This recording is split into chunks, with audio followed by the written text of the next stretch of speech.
25 তারিখ স্কুল খুলে আসলাম স্কুলে 9টার আগে 8:50 স্কুলে আসলাম। আয়সা সবার প্রথমে উনি আসছেন, নিপা ম্যাডাম আসছেন। নিপা ম্যাডাম আয়সা দেখেন যে দরজা সব খোলা, দরজা খোলা, উপরে উঠছে দেখে যে উপরে টিনের চাল ভাঙা, উপরে টিনের চাল কাইটা নিছে আর কি। কাইটা নিয়ে সবগুলো তালা খুলে আলাদা আলাদা করে রাখছে।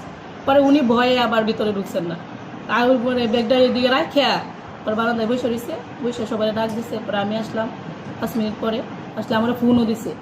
ফোন দেওয়ার পরে আয়সা দেখলাম আর কি যে এই অবস্থা, সবগুলো আলমারি মেলানো, সব জিনিসপত্র সব বাইরে ফালানো। উপরে উঠলাম, উঠতে দেখলাম যে সবগুলো তালা খুললা তালা আলাদা আলাদা করে রাখছে। কি কি নিচ্ছে সে? কিন্তু নিচে যে 2টা ফ্যান নিল, 2টা মোটর, পুরান 2টা মোটর ছিল। পরে এই আমার ল্যাপটপটা নিচে, লিনোভোর ল্যাপটপ।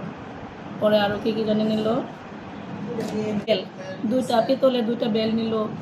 পরে ওই 2টা ম্যাডামরা বর্ষাকালে যখন যে শাড়ি ফাল্টায় 3টা শাড়ি রাখছিল, 3টা শাড়ি নিচে। বাচ্চাদের স্কুল বিভিন্ন ড্রেস, দিবসের ড্রেসগুলো, বিভিন্ন দিবসের ড্রেস নিচে।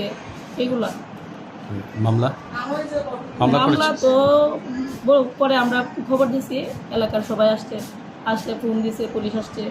পুলিশ এসে পুলিশও উনি দেখে গেছেন। পরে আমরা গিয়ে থানা জিডি করছি।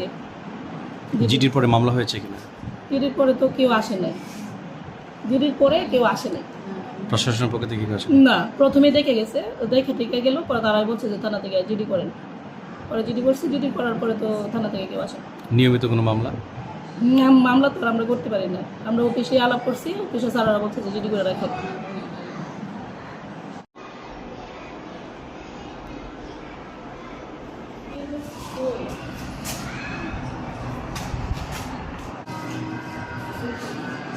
এগুলো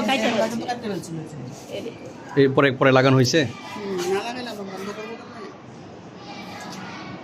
এটি পরে লাগানো হয়েছে, কিন্তু এখনো তো নর্মাল। পুরান আরেকটা আসলো করে পরে এটা লাগাই রাখছে। এগুলো মানে কাইটটা ঢুকছে, কোনো তালা ভাঙছে না। বুঝতে পারছি। ভিতরে যাও।